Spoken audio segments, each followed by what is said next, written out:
지금까지 지내온 것 주의 크신 은혜라. 한이 없는 주의 사랑 어찌 이름 말하랴. 자나깨나 주의 손이 항상 살펴주시고 모든 일을 주 안에서 형통하게 하시네. 몸도 맘도 연약하나 새 힘받아 살았네. 물붓듯이 부시는 주의 은혜 족하다. 사랑 없는 거리에 나 험만한 길에 맬 때 주의 손을 굳게 잡고 찬송하며 가리라. 주님 다시 배울 날이 날로 다가와 무거운 짐 주께 맡겨 벗을 날도 멀지 않네. 나를 위해 예비하신 고향 집에 돌아가 아버지의 품 안에서 영원토록 몸도 맘도 연약하나 새 힘받아 살았네. 물붓듯이 부시는 주의 은혜 족하다. 사랑 없는 거리에 나 험한 산길 때 주의 손을 굳게 잡고 찬송하며 가리라. 주님 다시 배울 날이 날로 다가와 무거운 짐 주께 맡겨 벗을 날도 멀지 않네. 나를 위해 예비하신 고향 집에 돌아가 아버지의 품 안에서 영원토록 살리라. 아멘. 사도신경으로 신앙 고백하겠습니다. 전능하사 천지를 만드신 하나님 아버지를 내가 믿사오며 그 외아들 우리 주 예수 그리스도를 믿사오니 그는 성령으로 잉태하사 동정녀 마리아에게 나시고 본디오 빌라도에게 고난을 받으사 십자가에 못 박혀 죽으시고 장사한지 사흘 만에 죽은 자 가운데서 다시 살아나시며 하늘에 오르사 전능하신 하나님 우편에 앉아 계시다가 저리로서 산 자와 죽은 자를 심판하러 오시리라. 성령을 믿사오며 거룩한 공회와 성도가 저렇게 통하는 것과 죄를 사해 주시는 것과 몸이 다시 사는 것과 영원히 사는 것을 믿사옵나이다. 아멘. 이사야 16장에 있는 말씀 함께 읽겠습니다. 이사야 16장입니다.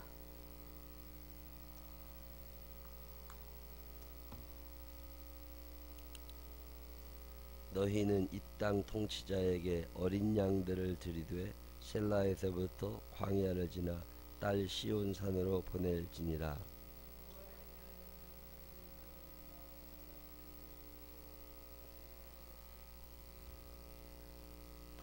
너는 방도를 베풀며 공의로 판결하며 대낮에 밤같이 그들을 지으며 쫓겨난 자들을 숨기며 도망한 자들을 발각되게 하지 말며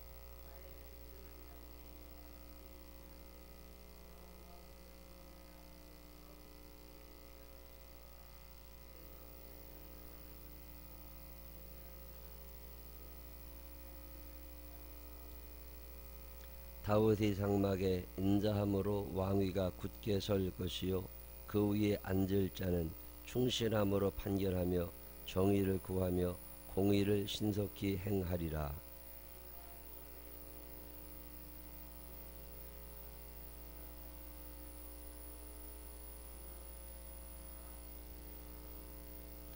그러므로 모압을 위하여 통곡하되 다 통곡하며 길하레셋 건포도 떡을 위하여 그들이 슬퍼하며 심히 근심하리니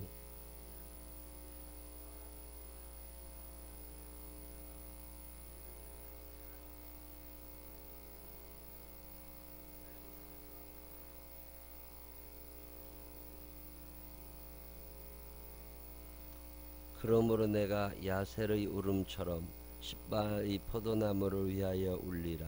헤스본이여 엘르알레여 내 눈물로 너를 적시리니 너희 여름실과 내 농작물의 즐거운 소리가 그쳤음이라.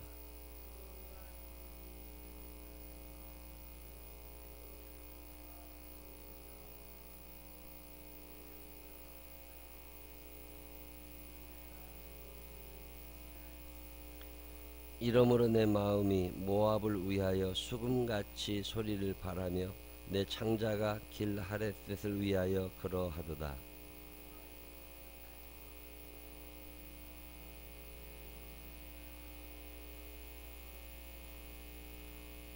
이는 여호와께서 오래전부터 모압을 들어 하신 말씀이거니와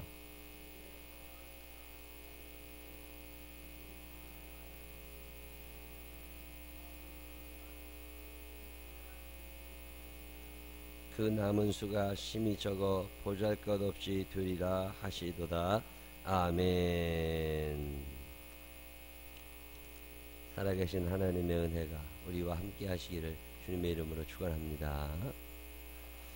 오늘 이사야 16장에 있는 말씀, 이사야 16장에 있는 말씀 함께 있습니다. 모압에 관한 얘기 계속 이어져요.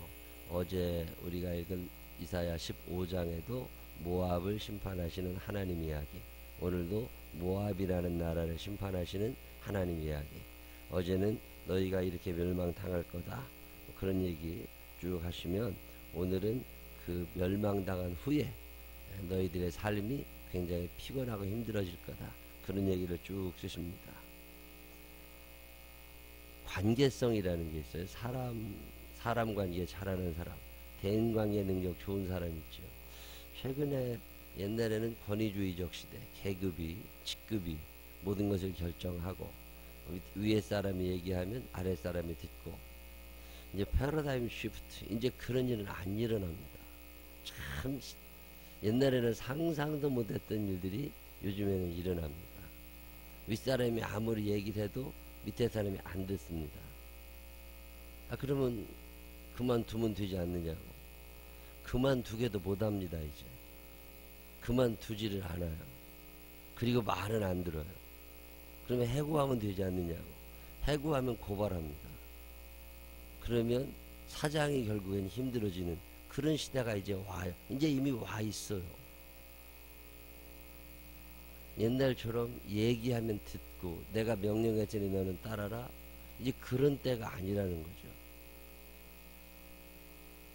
밑에 있는 사람들이요, 종업원들이 말을 잘 듣느냐? 안 들어요. 들을 이유가 없습니다. 내 뜻에 맞는 것만 들어요.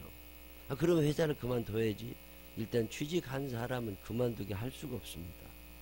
이제는 법이 보통 복잡해지는 시대가 아니에요. 이제는 점점 경영이 더 힘들어지는 시대. 이제 회사에 옛날 있었던 80년대 70년대 성장하던 식의 가치관, 그런 거 없습니다. 이제는 명령과 복종, 그런 건 없어져 가요. 세상이 그렇게 달라져 갑니다. 옛날엔 교회 안에서도요, 목사님들이 이야기하시면 전도사님들이 다 따르고 듣고 그랬거든요. 이제는 그런 시대 아닙니다. 요즘에 전도사님들은요, 목사님이 무슨 얘기를 이렇게 해서 이거 좀 하자 그럴 때 내 생각하고 틀리잖아요. 안 합니다. 그러면 일이 안 되잖아요. 일이 안 되면 결국 누가 손해봐요? 교회가, 목사님이 손해를 봅니다. 그러면 전도사를 그만두게 할 수 있느냐? 그게 안 됩니다.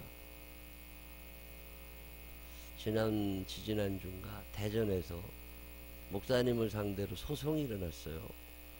누가 소송을 했느냐면 교회 버스를 운전하시는 기사분이 소송을 했어요. 그게 왜 그러냐? 그러니까 부당해고를 당했다는 거야. 왜 부당해고를 했냐?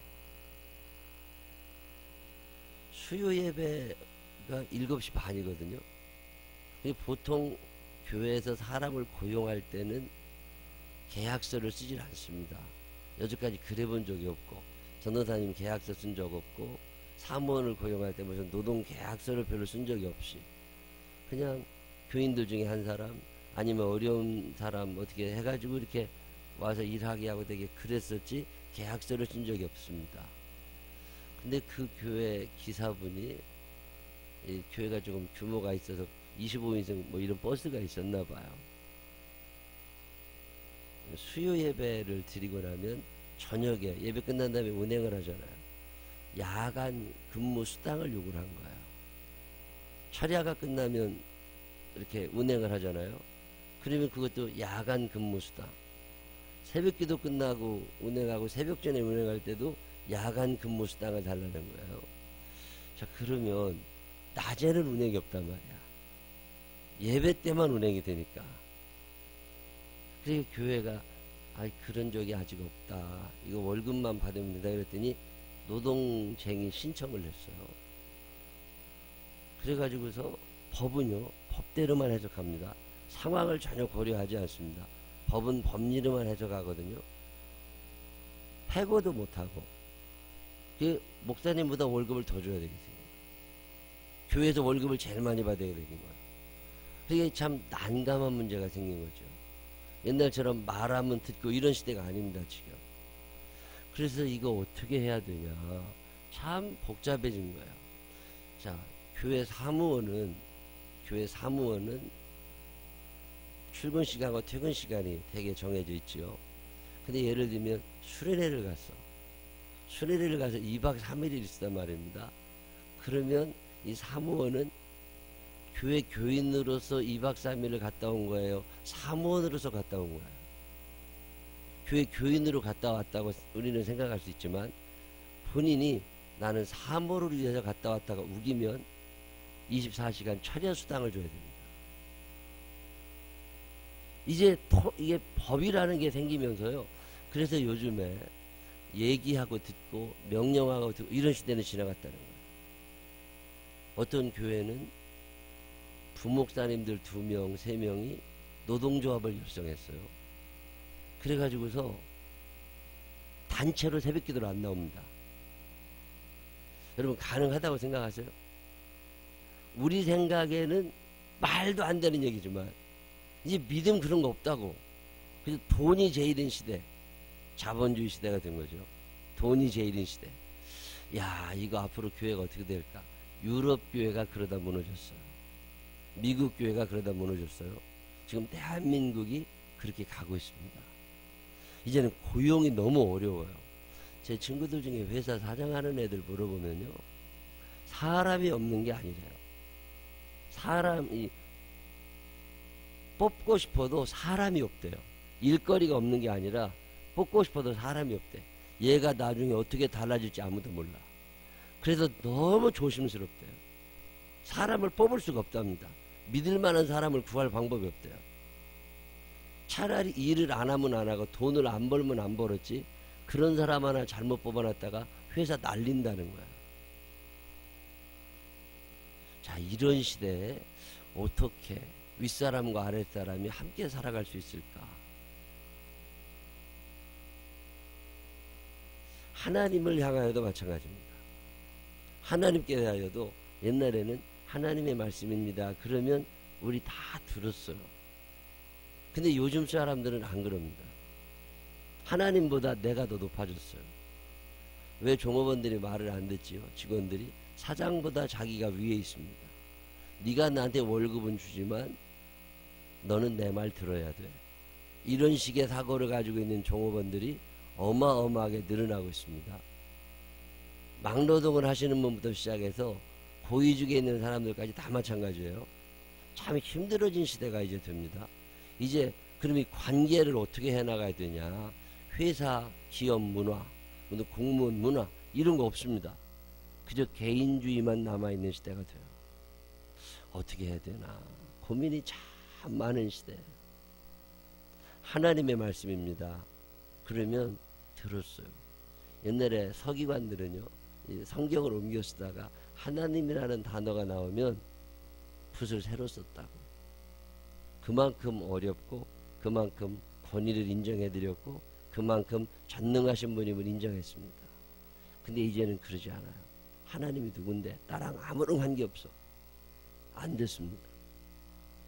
교회를 20년 30년 나와 있어도 하나님이 나한테 부당한 요구를 해요. 그건 안 됩니다. 그건 하나님을 죽이려고 그렇게 해야 될 거예요. 자, 이런 시대에 어떻게 살아가야 되나. 모압 사람들은 하나님을 무시합니다. 하나님이 말씀하셨습니다. 하나님이 누군데 나랑 관계없어. 끝. 그리고 말 안 들어요. 그러면 결국엔 어떻게 될까? 결국은 망하겠죠.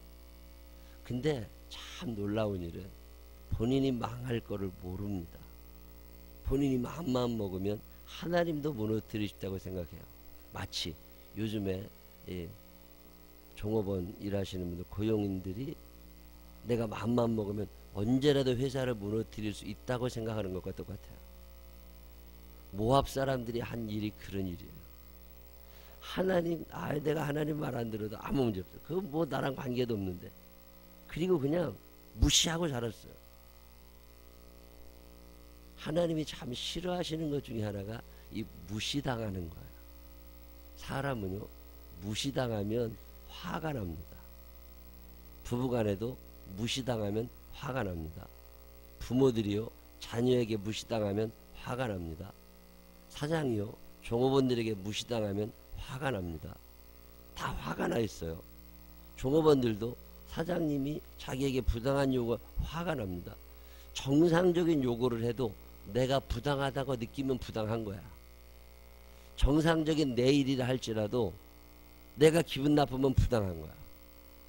이 기준도 없어진 시대에 이거 어떻게 살아가야 되나. 모압 사람들이 그런 거야. 하나님이 아무리 말씀하셔도 무시해버리고 말아. 망해야지. 어떻게 한대요? 망해야지. 유다 민족이 약하고 모압은 강했습니다. 근데 유다 사람들은, 이스라엘 왕들이 하나님을 존중하고 하나님의 말씀을 자꾸 들을 때 그들은 점점 강해져 가거든요. 근데 모압은 하나님을 무시하니까 하나님이 아무리 아브라함의 조카 롯의 후손들이라 할지라도 손을 거두어 버리십니다. 그래서 그들이 점점 무너져가는 얘기예요. 포도 농사가 잘 됐던 땅이 모압 땅입니다. 근데 오늘 여러분이 읽으신 이사야 16장에 나오는 많은 지명들은 포도 농사가 잘 되는 지명들이에요. 그게 이제 안 된다는 거예요. 그게 이제 힘들어지게 될 거다. 너희들이 포도 농사가 잘 되니까 돈을 의지하고 살았지만 이제 너희들 그지가 될 거다. 내가 더 이상 너희들 포도가 수확되지 않도록 내가 햇빛을 막을 거다. 바람을 막을 거다. 그런 얘기 나오는 거예요. 너희는 이 땅 통치자에게 어린 양들을 들이되 셀라에서부터 광야를 지나 딸 시온산으로 보낼지니라.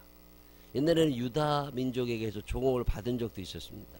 근데 이제는 모압이 낮아져서 이제 하나님 앞에 예배드리러 가야 될 거고 너희들이 이제는 종업을 바치는 자가 될 거다. 모압의 딸들은 아르논 나무에서 떠다니는 새 같고 보금자리에 흩어진 새 새끼 같을 것이다. 머물 곳도 없이 집도 다 뺏기게 될 거라는 거예요. 왜 이렇게 된 거죠? 하나님을 무시한 거예요. 왜 해고당하죠? 무시한다니까요. 무시해요. 내 뜻대로 안 되면 다 틀려먹었어. 그래서 다 무시하고 산다니까. 법을 이용해가지고 뭘. 근데 결국에는 무시한 사람이 당하게 돼요. 물론 서로 무시를 하면 서로 힘들어지죠. 참 어려운 시대가 됐어요. 나는 이야기하고 너는 듣고, 이런 시대가 지나가 버렸습니다. 며느리가 시어머니 말을 들어야 되는 시대는 지나갔어요. 며느리는 그냥 며느리고 시어머니는 시어머니예요. 전혀 관계없는 사람들입니다. 그저 어쩌다 몇 번 얼굴 마주치는 이웃집 사람일 뿐이에요. 내가 그의 말을 들어야 될 아무런 이유가 없습니다. 뭐 어떻게 사람을 다스릴 수 있을까? 어떻게 함께 뭐 일을 할 수 있을까? 참 힘들어집니다. 자, 이 동네에 원룸 아파트, 원룸 오피스텔, 뭐 이런 것들이 지금 수천 채가 생기고 있습니다. 여기에 사는 사람들은 혼자 사는 게 익숙해요. 누구 말도 들을 일이 없는 사람들이에요. 불편한 걸 못 참는 사람들이에요. 어떻게 세상을 살아가게 될까? 혼자 게임만 하고 있어요. 심심은 하니까.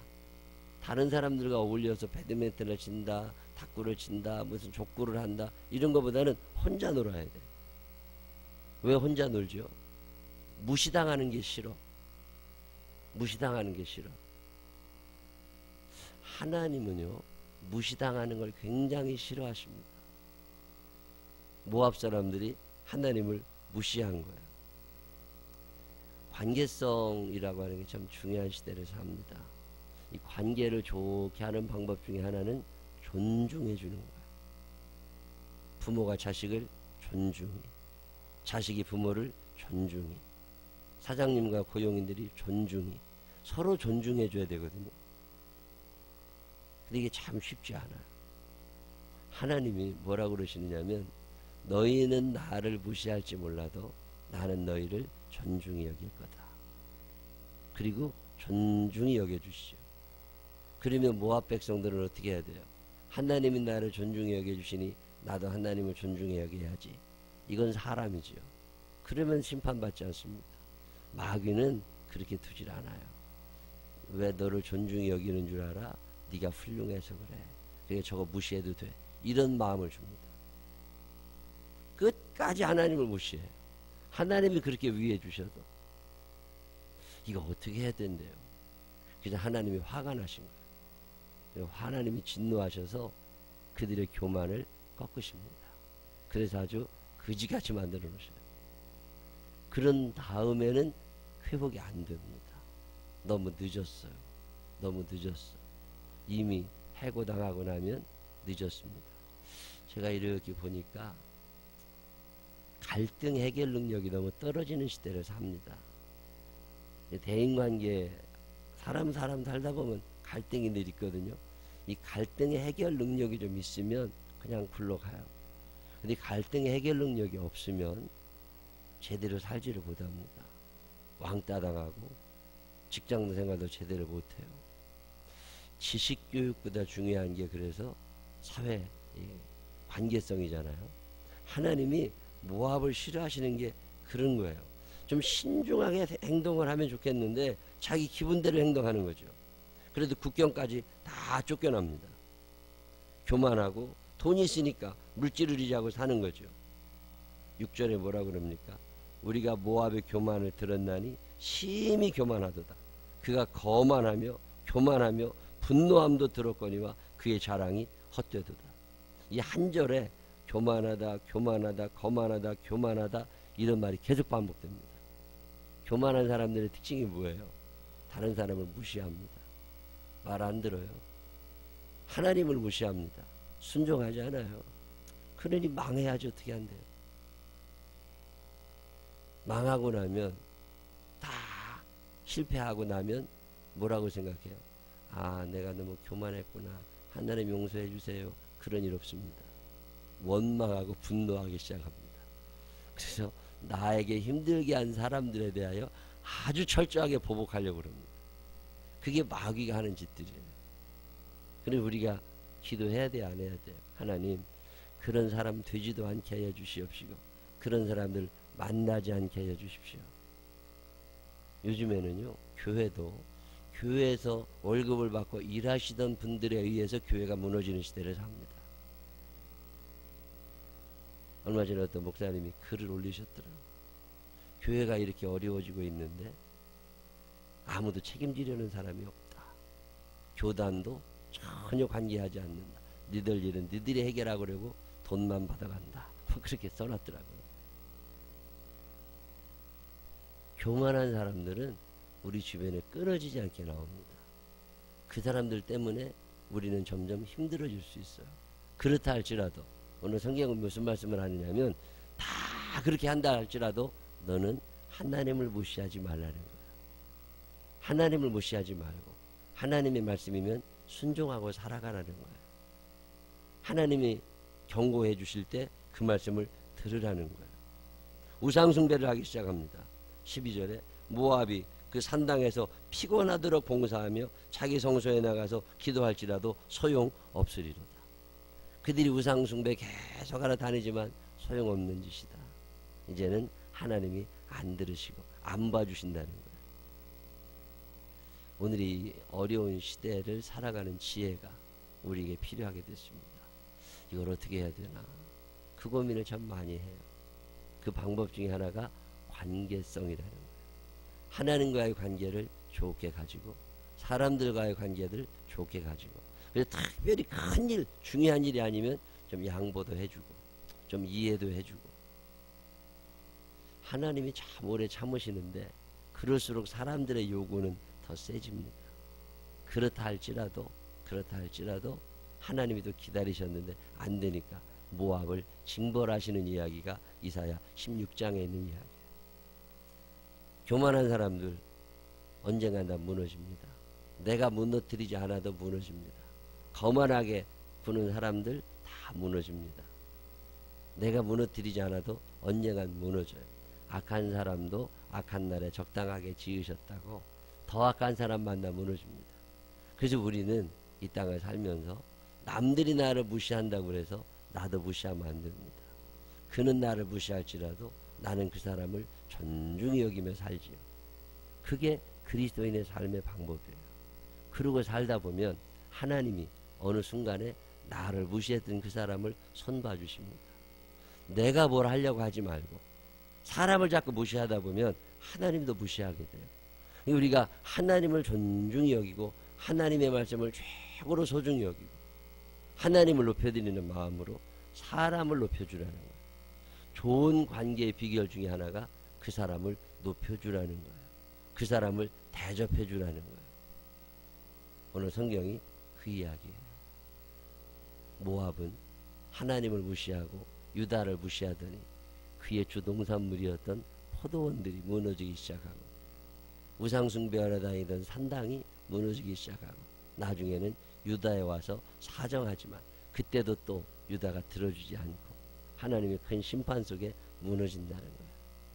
오늘 우리의 시대에 가만히 보면 무너지는 사람들의 특징이 뭘 잘 무시합니다. 오늘 하나님의 말씀이 우리 귀에 들려서 우리가 사는 날 동안 누구 무시하지 말고 또 무시당한다 할지라도 나는 그 사람을 무시하면 안 돼. 나는 사랑하고 하나님의 말씀을 존중히 여기며 살면서 하나님께 대우받으며 살아가는 우리 모두가 되시기를 주님의 이름으로 축원합니다. 기도하십시다. 하나님 아버지, 무시당하면 싫습니다. 무시당하면 싫습니다. 근데 하나님, 사람들이 나를 무시합니다. 그렇다고 해서 주님, 나도 그 사람을 무시하는 어리석은 자가 되지 않게 해 주시옵시고 그들은 나를 무시할지라도 하나님이 나를 존중히 여겨주시듯이 나는 그들을 존중히 여기며 살아가는 사람 되게 하여 주시옵소서. 힘들더라도 한번 시도해보게 하여 주시옵시고 그동안 우리가 하나님의 말씀을 무시하고 사람들을 무시하며 살아왔던 나들의 죄를 용서하여 주시옵시고 하나님을 존중히 여기며 살아가는 우리들 되게 하여 주옵소서. 이 한 나라의 삶을 사는 동안에도 다른 사람들에게 친절하게 하시고 그들을 존귀히 여기는 귀한 날이 되게 하여 주옵소서. 예수님 거룩하신 이름으로 기도드렸습니다. 아멘.